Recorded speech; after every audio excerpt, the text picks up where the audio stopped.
गिबियावनो बयखौबो स्कलार्स tuition centre YouTube चेनेलाव फरायग्रोना लानाय जाबाय। बे भिडिअआव सावरायगोन मेथ्स आयदानि सायावहाय। बेवहाय दङ कुइसन नाम्बार 1आव जुदि गं 8 रेबगननि फाननाय बेसेना गं 10 रेबगननि बायनाय बेसेनजों समान जायो अब्ला मुलाम्फा एबा खहानि जौखोन्दोआ जागोन। जे बेवहाय मा होनदों गं 8 रेबगननि फाननाय बेसेन माने मा सेलिं प्राइस एबा एसपि बेयो गंबेसे कलम फानदों गं 8 बे गं 8 कलमनि फाननाय बेसेना मा जायो होनदों गं 10 रेबगननि बायनाय बेसेनजों समान। गं 10 रेबगननि बायनाय बेसेना जाहैबाय कस्ट प्राइस सिपि होमबा 8 मा होनो बेवहाय 8 मा होनो 8टा जेनाखि रेबगन फाननाय ना बेयो माजों समान जायो होनदों 10 रेबगन फाननायजों समान जायो। होमबा बिसोर मोननैजों मा जागोन समान जागोन। समान होनानै फाननाय बेसेनजों बायनाय बेसेनजों बेवहाय समान जाना दंना। होमबा माखौ दिहुननांगौ बियो बेसेबां मा होनो प्रफिट जागोन एबा लस ना प्रफिट एबा लस बेखौहाय दिहुननांगौ। मा जागोन बेवहाय एसपि खौहाय सिपि जों रानफैदो। रानफैनाय लोगो लोगो मा जागोन खिथिना बेखौ रानफैबाय ओरैजायना ओरै फारसेनिखौ रानहैसिगोन 10आहाय माने 10खौहाय 8आ रानहैगोन ना। होमबा जेब्ला बेखौहाय 2 जों डिभाइड खालामगोन अब्ला जोङो 5 4 ना 5/4 मोनबाय। दाना गोजौआव मा जाना दङ गोजौआवहाय एसपि जाना दं गाहायावहाय सिपि। एसपिआ सेलिं प्राइस आरो सिपिआहाय कस्ट प्राइस माने बियो फाननाय बेसेन एसपिआ फाननाय बेसेन आरो सिपिआ मा बायनाय बेसेन। होमबा बेवहाय मा जागोन होमबा 5आ मा जाना दं बेवहाय फाननाय बेसेन जाना दं 4आहाय बायनाय बेसेन जाना दं। होमबा फाननाय बेसेना मा जाना दं बेवहाय फाननाय बेसेना बायनाय बेसेननि देरसिन। जेब्ला फाननाय बेसेना बायनाय बेसेननि देरसिन जायो अब्ला मा जागोन बेलाय मुलाम्फा जागोन। माने जोङो खमाव फाननानै बांसिनाव फानोब्ला खमाव बायनानै बांसिनाव फानोब्ला मुलाम्फा जागोन बियो ना। बा मुलाम्फा जादों बियो बेसेबां मुलाम्फा जादों बेवहाय फाननाय बेसेना 5 आरो बायनाय बेसेना 4 बेसेबां रां मुलाम्फा जागोन बियो 1। होमबा प्रफिटआ बेसेबां जाखो बेवहाय 1 जाबाय। दाना बिनि पारसेन्ट दिहुननांगौ जों ना प्रफिटनि पारसेन्ट बेवहाय बेसेबां होमबा बियो फाननाय बेसेना मा जाखो जोंनियाहाय 5 रां मोनबाय जोङो ना। बे 5 रांनिनो बेसेबाङाव बायदोंमोन बे 5 राङावहाय फानदोंब्ला 4आवहाय बायदोंमोन बियो ना 4 राङाव बायदोंमोन। दानिया मुलाम्फाया बेसेबां जाखो बिनियाहाय 1। होमबा दाना जोङो मुलाम्फानि जौखोन्दो दिहुननांगौ। मुलाम्फानि जौखोन्दो दिहुननांगौआ मा जागोन जोंनाहाय प्रफिट पारसेन्ट दिहुननांगौबा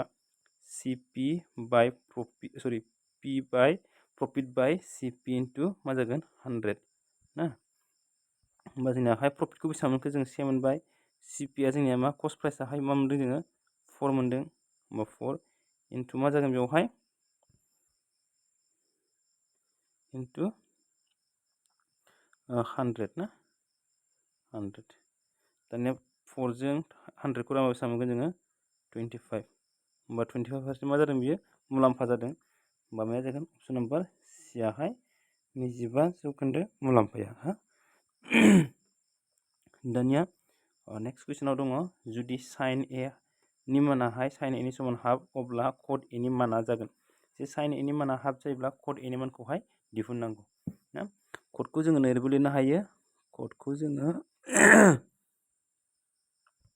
कट ए खौ जों मा लिरनो हागोन जोङो कस ए बाय साइन ए बेबायदि महराव लिरनो हायो। होमबा साइन ए नि माना होनाय दंखायो जोङो कस ए नि मानखौहाय दिहुनना लागोन। होमबा जों बेवहाय कस ए नि मानखौ जोङो खान्थिथाम बानायनानैबो जोंहा आखिनो हायो मा होनो दिहुननो हायो। आरो नङा बेवहाय जोङो माखासे थाबिथाखौ बाहायनानैबो जोङो दिहुननो हायो। बेनि सायाव क्लास 10नि चेप्टार 8 जेनाखि ट्रिगोनोमेट्रि बिनि सोमोन्दै मोजाङै होनाय दंखायो। नोंथांमोना नायनोब्ला आं लिंकखौहाय डिसक्रिपसनाव होगोन नोंथांमोनाहाय नायनो हागोन आरो। होमबा जोंनियावहाय कसनि मान दिहुननांगौ। होमबा साइनजों कसजों माबायदि सोमोन्दो दं साइन स्कुवेर ए प्लास कस स्कुवेर ए नि समान मा मोनो जोङो 1।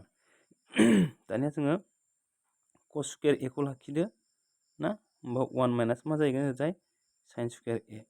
साइनाहाय मा जाहैगोन आगदाथिं लांनाय लोगो लोगो फारसे थांनानै माइनास जाहैबाय बेना। दानिया जोङो बेवहाय मा जायो 1 साइननि माना बेसेबां साइन ए नि माना हाफ स्कुवेर दं नालाय मा जागोन बियो स्कुवेर 1 माइनास 1 खौ स्कुवेर खालामबाथ' 1 2 खौ स्कुवेर खालामबा बेसेबां जागोन बियो 4। दानिया बिसोरनि दुसासेया मा जागोन 4 4 जों 1 सानजाबा 4 माइनास 1 बा मा जागोन बियो 3/4। होमबा जोङो बेवहाय cos स्कुवेर एलिमेन्टखौ 3/4 मोनबाय। दाना जोंनो मा नांगौ, माखौ नांगौ जोंनो बेवहाय cos एनि मान नांगौ जोंनो ना। होमबा cos एनि मानखौ जों दाना दिहुनसै। cos एनि मान नैबे जाहैबाय, नैबेथ' cos स्कुवेरनि मान बियो ना। बियोहाय बेयो मा जाना दं, cos स्कुवेरनि मान। cos स्कुवेरनि माना जाना दङ 3/4 जाना दं बेयो ना। होमबा जों दायो cos स्कुवेरनि, बे जाहैबाय cos स्कुवेरनि मान ना। cos स्कुवेरनि मान, cos स्कुवेर। दाना जों माखौ दिहुनगोन, cos एनि मानखौ दिहुनगोन। अब्ला नैबे स्कुवेरा मा जाहैगोन, ओरैजाय वर्ग रोदा जाहैगोन बेयो ना। 4/3 बे मोननैयावबो मा जागोन बियो, वर्ग रोदा जागोन बे ना, मोननैयावबो। दाना मा खालामदो, √3 √3आथ' वर्ग रोदा गैया, बेनिफ्राय 4 वर्ग रोदाया मा जागोन 2। होमबा cos नि मानखौ मोनबाय, cos नि माना बे जाहैबाय, आरो sin नि मानाथ' होखानाय दङ। दाना जों मानि मानखौ दिहुननांगौ जोङो, cot एनि मानखौ। होमबा मा मोनो जोंनाहाय, cot एनि समान मा होनदोंमोन लायो, cos a bye sin a। cos एनि माना बेसे, cos एनि मानखौथ' मोनथिखाबाय, बेसेबां मोनखो जोङो ना। cos एनि माना √3/2 आरो sin नियाथ' होननाय दंखायो 1/2। 1 जों 2 खौ रानबाय, सरि 2 जों 2, गाहायनिजों गाहायनि, गोजौनिजों गोजौनि ना। 1 जों 2 जों 2 केन्सेल थाबाय, ओमफ्राय थागोन 1 जों √3 खौ रानबा मा जागोन बियो, √3 आनो जागोन ना। होमबा एन्सारा मा जागोन, अपसन नाम्बार ए आवहाय √3 आहाय। नेक्स्ट कुइसनाव दङ, मा दङ, गंसे घड़ीखौ 10% खहा खालामनानै 450 राङाव फाननाय जाबाय। घड़ीनि बायनाय बेसेना बेसेबां, माने लस खालामनानै फानदोङो। लस खालामदों, बेसेबां पारसेन्ट लस खालामदों बियो, लसआ जाहैबाय 10% ना। लसआहाय जाहैबाय 10%, लसनि पारसेन्टआहाय। बेनिफ्राय बेसेबाङाव फानदों बियो, 450 आवहाय। एसपिआ बेसेबां, 450। जों माखौ दिहुननांगौ, कस्ट प्राइसखौ दिहुननांगौ। एसपिआहाय, सरि सिपिआहाय बेसेबां बेखौहाय जोङो दिहुननांगौ ना। बेवहाय नाय, लसआ बेसेबां दङ, 10% होननाय दङ। लसआहाय बेसे होनदोङो, 10%। 10%खौ जों मा खालामगोन, 10% माने मा, 100आवहाय 100 बाहागोनि 10। होमबा लाथिख'जों लाथिख' दानबाय, मा जाबाय बियो 10, आरो मा जाना दं बेवहाय 10 बाहागोनि 1। दाना बेवहाय मा होनो, खहा होनो। खहा होनोब्ला मा खालामनांगोन जोङो, नैबे 10 जों गोजौनिखौ मा खालामनांगोन, दानख'नांगोन। होमबा 10 जों गोजौनिखौ दानख'बा बेसेबां मोनगोन जोङो, 9। 10 बाय मा मोनगोन जोङो 9, 10 निफ्राय 1 थांबा 9। जुदि प्रफिट होननानै बुंगोन, मुलाम्फा होनना बुङो, अब्ला मा खालामगोन, प्लास खालामगोन जों, 11 मोनगौमोन जों। होमबा बेखौ बेसेबां मोनखो जोङो, 9/10 मोनबाय जों ना, 9/10 मोनबाय। दानिया मा खालामगोन जोङो, बेबायदि कुइसन फैयोबासो दे बियो, बेबायदि कुइसन फैयोबाथाय बेवहाय दाना मा खालामगोन, बेयाव मा होनाय दङ, एसपि होनाय दं। एसपिआ जोंना माया जायोमोन, गोजौनिया एसपि मोन ना, गोजौनिया एसपि, गाहायना मा जायो, सिपि। गोजौनिया एसपि, गाहायना सिपि। दाना जोङो नैबे एसपिखौ एसपिजों, होखानाय एसपिखौ नैबे दानि जों मोननाय एसपिजोंहाय रानगोन। होमबा 450खौ जोङो, 450खौ जेब्ला जोङो 9 जों रानगोन ना, 9 जों राननाय लोगो लोगो बेसे मोनगोन जों बेवहाय, 9 सानजाबबा बेसेबां जायो, 40 बा बेसेबां मोनगोन जोङो, 50। दाना जोङो 50 मोनबाय ना, बे 50खौ जों राननानै मोननायखौ मा खालामगोन, नैबे कस्ट प्राइसजों सानजाबगोन जोङो। कस्ट प्राइसआ अब्ला बेसेबां जागोन जोंनाहाय, 10 दंमोन ना, 10 जों मा खालामगोन जोङो, 50 बेसेबां जागोन बेयावहाय, 500। एन्सारा मा जागोन, 500, अपसन नाम्बार ए आहाय। नेक्स्टआव दङ दानिया, 500 राङा बायनाय गंसे साइकेलखौ 12% मुलाम्फा लानानै फाननाय जाबाय। दाना मुलाम्फानि ना, साइकेलनि फाननाय बेसेनखौ दिहुननांगौ। दहायनिया खहामोन, बायदोंमोन बेवहाय, फानदोंमोन, बायनाय बेसेनखौ दिहुनदोंमोन। दानिया जों बेवहाय सरि नैयाव फाननाय जाबायना, नैबे फाननाय बेसेना दे बियो, मा होनो कुइसनखौ दे नायफिनि, बेसेबां राङाव फाननाय जाबाय, नैबे बायनाय जागोन दे, बे बायनाय जागोन। बायनाय बेसेनखौ दिहुननांगौ बेयावबो, दानि बायदिनो बायनाय बेसेनखौ दिहुननांगोन। बे गोरोन्थि जादोंना, नैबेहाय फाननाया मा जानांगौ, बायनाय माने 500 राङाव बायनाय गंसे 500 राङाव बायनाय गंसे साइकेलखौ मुलाम्फा लानानै फानबाय। अके, फाननायानो ना, एसे बुजिनाया गोरोन्थि जादों आंना, माने बायनाय बेसेनासो होनाय दंखायो ना, सरि बायनाय बेसेनासो होनाय दंखायो, एसे गोरोन्थि जाबायना। कुइसनखौ मोजाङै फरायाबाथाय बिदिनो जायो। बेखायनो एग्जामफोरावहाय कुइसनखौ मोजाङै फरायनांगौ। 5,000 राङाव नै 5 बुंगासिनो खोमा ना 5,000 राङाव बायनाय गंसे साइकेलखौ बायनाया बेसेबां कस्ट प्राइसआहाय 5,000 आरो मुलाम्फा जादों दहायना लस मोना दानिया प्रफिट पि बेसेबां 12% ना प्रफिट पार्सेन्टआहाय 12%। माखौ दिहुननांगौ जोङो एस पि खौहाय दिहुननांगौ। दहायनि बायदि नैखौ बोखावखोन्दोआव लिरदो 100 ना 2जों रानबा बेखौ बेसेबां मोनगोन जोंलाय 4जों रानबा बेखौहाय माने 4जों रानबा गाहाय 100खौ 25 आरो बेखौ रानबा बेसेबां 3। दाना मुलाम्फा होनदों नालाय मा खालामनांगौ जोङो दाजाबनांगौ ना नैबे 25जों जोङो 3खौ दाजाबा बेसेबां मोनगोन जोंलाय 28 आरो मा थागोन 25 थागोन बेयो ना। दानिया दहाय जोङो मा खालामदोंमोनलायो बेखौ खोमोरबाय दे आङो।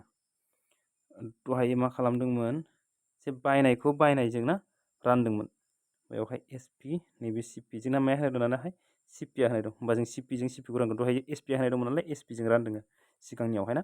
दानिया एस पिआहाय होनाय गैया जोंनियाहाय माया होनाय दं सि पिआ होनाय दङ होमबा जोङो सि पिजों सि पिखौ रानगोन होमबा बेजोंहाय माखौ रानगोन जोङो 500खौहाय सरि 5000खौ रानगोन जोङो माजों 25जों ना 25जों रानगोन जोङो।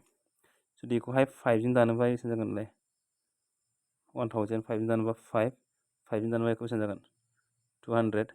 दाना 200जों मा खालामदो 200जों माखौ सानजाबदो नै एस पि खौ सानजाबदो होमबानो मोनसिगोन जोङो S P H equal two 28 into 200 ना 00 16 145 5600 होमबा एन्सारा मा जागोन 5600 ना 16 4 5 5600 अप्सन नम्बर डि आहाय जागोन कारेक्ट एन्साराहाय हा। नेक्स्ट सा 24 मानसिया मोनसे हाबाखौ 16 सानावहाय फोजोबनो हायो माने 24 जन मानसियाहाय मोनसे खामानिखौ कमप्लिट खालामो बेसेबाङावहाय 24 जन मानसियाहाय बेसेबाङावहाय 16 सानावहाय 16 डेआवहाय ना। दानिया बे एखे हाबाखौनो मा होनदों 36 जन मानसियाहाय बेसेबां सानावहाय फोजोबगोन ना बेसेबां सानावहाय फोजोबगोन होमबा जों बेबायदि बे फर्मुलाजों जोङो बानायनो हागोन जोङो ना। मा खालामगोन जोङोहाय 24 into 16 बेखौ माजों राननांगोन जोङो 36जों ना 36जों अब्लानो जोङो बेखौहाय मोनगोन जोङो ना बेसेबां सान नांगौ बेखौहाय मोनगोन होनबा 6जों 6जों रानबा बेखौहाय 4 6जों रानबा बेखौ बेसेबां मोनगोन जोङो 6 ना बेनिफ्राय 2जों रानबाथ' बेखौहाय 2जों रानबा 3 जाबाय। दानिया मा जागोन बेवहाय 2जों 16जों सानजाबा बेसेबां जागोन बेवहाय 32खौ 3जों रानबा बेसेबां मोनगोन जोङो 32खौ 3जों रानोबाथाय 32खौ 3जों रानोबा बेसेबां ओरैनो 10 थांखाबाय ना बोखावखोन्दायाव थाहैगोन बियो 2/3 30 32 मा जागोन अप्सन नम्बर सियाहाय 10 जिगुता 3 बाहागोनि 2 सान नांगोन बिसोरनो ना। माने जोङो नैबे फर्मुलाजों मा खालामनो हायो मा होनदों M1 D1 समान M2 into D2 बेबायदि ना बेबायदि फर्मुलाजों जोङो मावफुंनो हागोन आरो। नेक्स्ट मोननै अनजिमानि सानजाबगासेया 8192 मोनसे अनजिमाया गुबुननि 2 फान जायोब्ला दुइसिन अनजिमाया जागोन। जे मा होनदों बेवहाय मोननै अनजिमानि सानजाबगासै माने मा प्रडाक्ट माने मोननै अनजिमा ना 2 numbers of product the products of 2 numbers is बेसेबां दङ 8192 आरो मोनसेया गुबुननि 2 फान जायो माने 2 times मोनसेयाहाय ना 2 times देरसिन होमबा मा जागोन बेवहाय मोनसेखौ जोङो x लायोबा मोनसेया मा जागोन 2x जागोन आरो बिसोर मोननैनि सानजाबगासै बे बेसेबां दङ जे मोनसे नाम्बारखौ जों हमबाय x अब्ला मोनसेया गुबुननि 2 फाननाय लोगो लोगो मा जागोन बेयो 2x जागोन 2 फाननाय लोगो लोगो ना अब्ला बिसोर नैबे मोनसे अनजिमा आरो नैबे जाहैबाय गुबुन मोनसे अनजिमा बा बिसोर मोननैनि सानजाबगासै होननानै बुंदों ना बेवहाय प्रडाक्ट होनना बुंदों बेखायनो x into 2x बिनि समान मा मोनगोन 8192 9 2 जों थोंजोङै 2 जों रानना लाखादो 2 जों रानबा बेसेबां जागोन बेयो 4 8 1 खौथ' राननो हाया जोङो बेवहाय 0 होनाय लोगो लोगो 9 खौ लाबोनो हायो जोङो 9 हरबा बेसेबां जागोन बेयो 18 18 हरबाथ' 1 थाबाय 12 बेसेबां जागोन बेयो 6 दानिया बेसेबां जागोन बेवहाय x जों x जाबाय x स्क्वायर होमबा x खौ दिहुननाय लोगो लोगो x स्क्वायर बायाव बर्गदा जागोन 4096 मा जागोन बेवहाय 6 दङ दाना माखौ जों स्क्वायर खालामो बेवहाय 6 मोनगोन जोंलाय अपसनखौ नायनानैबो जों दिहुननो हायो माखासेफोरखौ ना दाइनखौ स्क्वायर खालामनोथ' मोना दाइनखौ स्क्वायर खालामबा दाइन सानजाब दाइन दस 4 जायो मुंसेयाव 4 फैगोन बे नङा आरो नैखौ नाय नैखौ खालामाबाथ' जोङो 4 मोनो होमबा 4 खौ खालामबासो बेसेबां मोनो जोंना 16 मुंसेयावहाय 6 फैयोना अब्ला मा जागोन जोंनाहाय अपसन नाम्बार डियाहाय जुदि नैखौ दिहुनना लाबानो जाबाय आरो नङाबा बेबायदि थोंजोङै थाब जुदि अपसनावहाय नायनानै दिहुननो रोङोबा बेबायदि सायख'बानो जाबायना बानायबाय थाबाथ' माब्लाबा समाव गोबाव नांगौ जायो बेखायनो बेबायदिनो अपसनाव नायनानै जोङो सायख'नोबो हायो माब्लाबा समावहाय आरो गैयाबाथ' बेवहाय 4 थानायबाथ' जोङो बेवहाय 54 थाबाथ' जों 54खौबो साननो हागौमोन जोंना अब्ला बेवहाय नाय जोङो माब्रैहाय ना बेवहाय दङ 40 आरो 96 मानि जोङो जरा लायो जों बर्गदा दिहुनबा 40खौ माबे एखे मोननै अनजिमानि सानजाबा बेसेबां मोनगोन जोङो बेवहाय 6 × 6 36 ना बेवहाय 6 थाबाय दाना नायदो जों बेवहाय माखौ स्क्वायर खालामबा 6 मोनो जोङो ओरैनो जों मा मोनगोन बेवहाय 4 मोनो 6 मोनो ना होमबा जों बेवहाय खनसे 4 होनानै नायदो आरो 6 होनानै नायदो ना आरो बिनि भिडिअ नांगौबा नोंथांमोनहा बर्गदा दिहुननायनि भिडिअ नांगौबा कमेन्ट बक्सआव बुंहरबानो जाबाय नेक्स्टआव दङ मोननै अनजिमानि सानजाबगासेया 64 मोननै अनजिमानि सानजाबगासेया जुदि बिसोरनि दियासाया 2 जायो अब्ला दुआसाया मा जागोन जे मोननै अनजिमानि सानजाबगासेनि समान मा जायो मोननै अनजिमानि सानजाबगासे मोननै अनजिमानि सानजाबगासे समान मा जायो दियासा सानजाब दुआसा दियासा सानजाब मा जागोन जोङो दुआसा ना मानि जेब्ला मोननै नाम्बारनि प्रडाक्टआ मा जायो होनदों बेवहाय दियासा मानि मा HCF आरो दुआसा मानि LCM ना गोसोआव लाबानो जाबाय होमबा बेवहाय मोननै अनजिमानि सानजाबगासेया बेसेबां होनाय दङ मोननै अनजिमानि सानजाबगासेया होनाय दं बेवहाय 64 आरो दियासाया होनाय दङ दुआसाखौ दिहुननांगौ जोंना दुआसाखौ जों जेनेबा हमना लाबाय सापस x हमना लाबाय जोंना x होमबा 2 जोंखौ रानदो 2 जों रानबा बेसेबां 32 माबाया जागोन जोंनाहाय 32 आहाय जागोन दुआसाया ना नेक्स्ट मोनथाम अनजिमानि गड़ाहाय 9 जुदि गिबि मोननै अनजिमानि गड़ा 12 जायो अब्ला थामथि अनजिमाया मा जागोन जे मोनथाम अनजिमा 3 नाम्बार ना बिसोरनि जेनाखि एभारेज ना मोनथाम अनजिमानि जेनाखि एभारेज बेयो बेसेबां जायो होनना बुंदों 9 हमना लाबाय बेवहाय जोङो होमबा मोनथाम अनजिमानि गड़ाहाय 9 जाबाय होमबा टटेल नाम्बारा बेसेबां जागोन टटेल गासै बेसेबां जागोन मोनथाम बेवहाय मा जागोन x टटेलखौ जों लाबाय बेवहाय x बिनि गड़ा बेसेबां 9 गड़ दिहुननाया मा जों गासै अनजिमाफोरखौहाय दाजाबनानै जोङो बे अनजिमाफोरा मोनबेसे बेजोंहाय रानो जों ना होमबा x खौ दिहुनबा मा जागोन बियो 3 जों खौ सानजाबबा 27 होमबा x आहाय बेसेबां जाखो बियो 27 जाबाय ना दाना मा खालामनांगौ जुदि मोननै अनजिमानि गड़ा मोननै अनजिमा होमबा x बाय मा जागोन बियो 2 बे बेसेबां जागोन 12 होमबा बेबो x = 24 जाबाय होमबा नैबे मोननै अनजिमाया मा जाबाय 24 दानिया गुबुन थामथि अनजिमाया मा जागोन गुबुन थामथि अनजिमाखौ दिहुननांगौ जे मोनथामल'सो अनजिमा ओंखारदों मोननै अनजिमाखौ जों मोनबाय 24 आरो गासैयाहाय 27 होमबा 27 निफ्राय जों मा खालामनांगोन 24 खौ दानख'नांगोन होमबा 7 निफ्राय 3 ना होमबा अपसन नाम्बार बि आहाय मा जागोन एन्साराहाय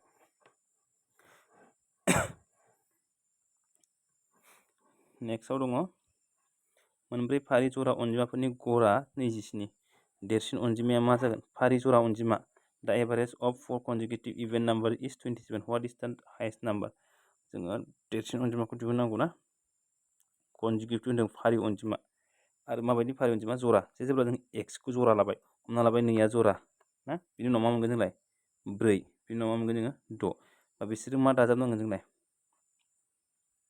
मा दाजाबबानो जरा अनजिमाजों मा दाजाबा जरा मोनगोन जोंलाय जरा अनजिमाखौ दाजाबनांगोन जरा अनजिमाजों जेब्ला जों बेजरा अनजिमा दाजाबो अब्ला जों बेजरा अनजिमा मोनगोन बेखायनो जोङो जरा अनजिमाजों जोङो जरा अनजिमाखौनो मोननोबा मा खालामनांगोन जोङो जरा अनजिमाखौ दाजाबनांगोन आरो बेवहाय फारि होन्दों नालाय एक्सआ मोनसे जरा अनजिमा 2 लाबाय जोङो 4 मोननोबा मा दाजाबनांगोन जोंलाय 2 ना होमबा जोङो बेवहाय एक्सआ मोनसे जरा अनजिमा ना ओमफ्राय x + 2 आ मोनसे जरा अनजिमा बेनिफ्राय मा जागोन x + 4 आ मोनसे जरा अनजिमा आरो मा जागोन x + 6 आहाय मोनसे जरा अनजिमा मोनबेसे जाखो बेयाव 1 2 3 4 मानो नाय जोङो 2 खौ जरा लाबाय 2 जों 2 दाजाबबासो मा मोनगोन जोंलाय 4 मोनगोन जराखौ मोनगोन जोङो दानिया जोङो नैबेथ' 2 जों जोङो 3 दाजाबबाथ' जरा मोना 4 दाजाबबासो जरा मोनगोन 6 मोनगोन 5 दाजाबबाथ' जों 2 जों 5 दाजाबबाथ' जोङो 7 सो मोनो जरा मोना बेखायनो जोङो जरा अनजिमाजों जे मा जायो जरा अनजिमाजों जरा अनजिमाखौ दाजाबबासो मा मोनो जरा अनजिमाखौ मोनो जोङो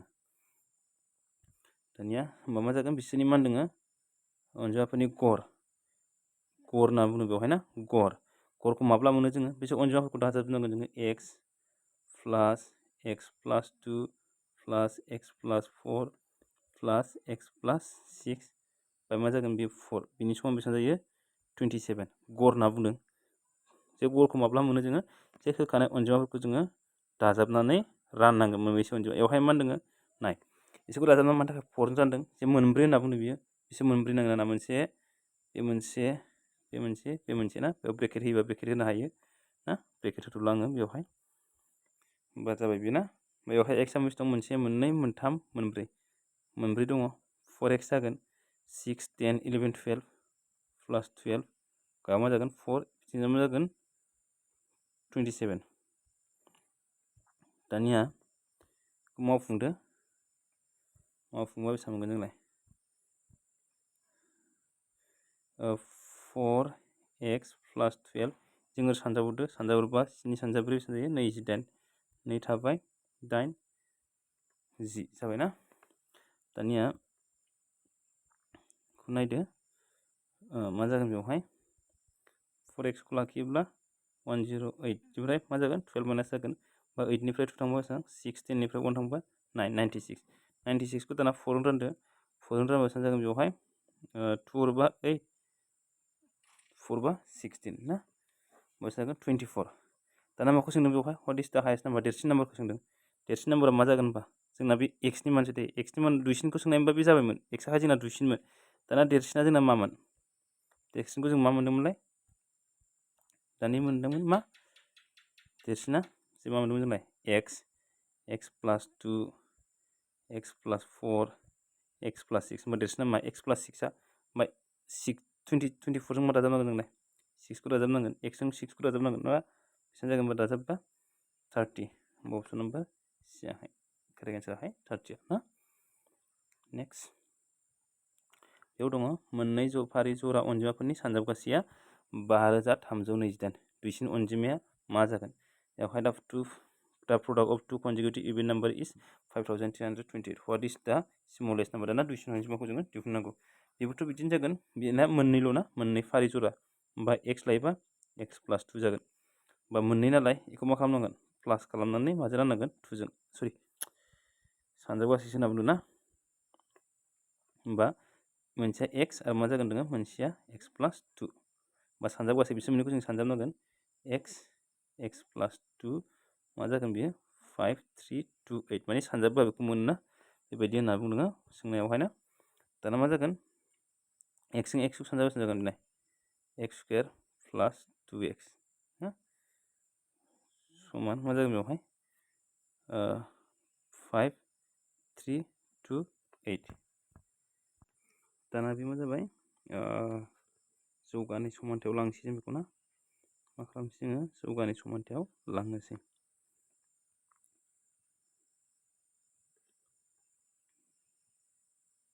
बे जौगानाय समान्थायाव दं बेयो ना मा दं बेवहाय x² + 2x बेखौ लाबोबा -5 3 2 8 जाबाय बेना समान 0 दाना जों मा खालामनांगौ x नि मानखौ दिहुननांगौ ना माने स्मलेस्ट होनना बुङो नालाय x नि मानखौ आरो हाइएस्ट नाम्बारखौ नायनोबा x जों जोङो जि मोनो x नि मानखौ जि मोनो ना बेजोंहाय माखौ दाजाबनांगौमोन जोङो 2 खौ दाजाबनांसिगौमोन जों दानिया होमबा जों मा खालामनांगोन बेवहाय जों माबोरै एक्स मानखौ दिहुननो हायो जौगानाय मार्क्सखौ बायदिनो माइनास बी लानानै जों minus B plus minus root over B square minus 4ac divided by 2 बेबायदि जों बानायनो हायो जोंना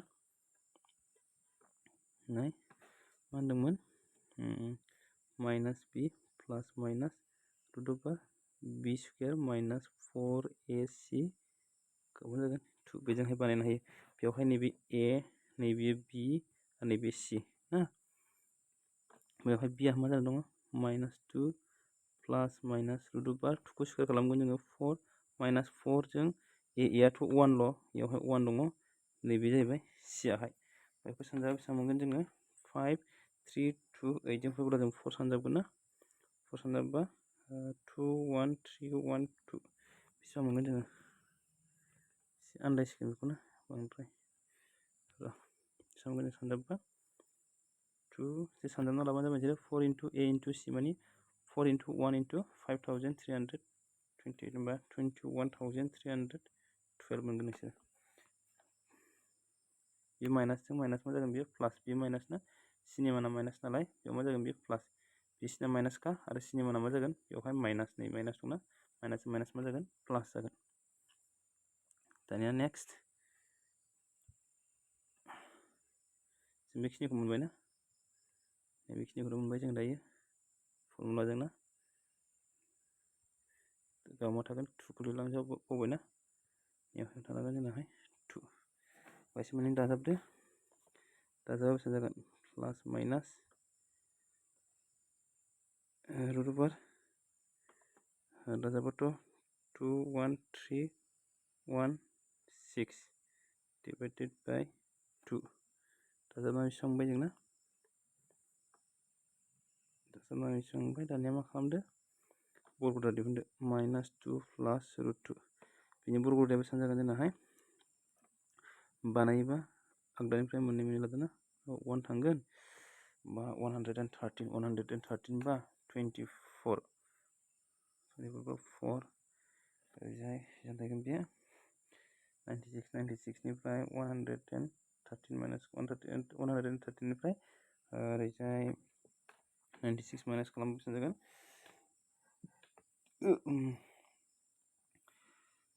6 was 1 17 बा 16 17 16 ओरैजाय मा जागोन 26 बा 6 4 बाथाय फिसा जागोन ना बेसेबां जागोन 146 माने नैबे 1316 नि बरग'दाया 146 दाना जोङो बेयावहाय प्लासखौ लांबा मानो होनबा जोंनो माइनासखौ नाङा जोंना नाम्बारा प्लासखौसो नांगोन बेखायनो 146 निफ्राय 2 माइनास खालामदो होमबा 144 जागोन बेखौ रानोबा बेसेबां मोनगोन 2 जों रानोबा 14 खौ 2 जों रानोबा 7 4 खौहाय 2 जों रानोबा 2 आन्सारा मा जागोन 72 आहाय स्मलेस्ट नाम्बार आरो बेजों जेब्ला जोङो 2 दाजाबगौमोन अब्ला जोङो हाइस्ट नाम्बारखौ मोनगौमोन ना देरसिनखौहाय ग्रेटेस्टखौ अब्ला जों अप्सन नाम्बार डी आहाय कारेक्ट एन्साराहाय बे जाबायना नै बेयो 9 नाम्बार जादोंमोन ना एन्साराहाय ना बे मा जानांगौमोन 10 ना बे 10 नाम्बार कुइसन स' दिनै भिडिअ'आ बेखिनियानोसै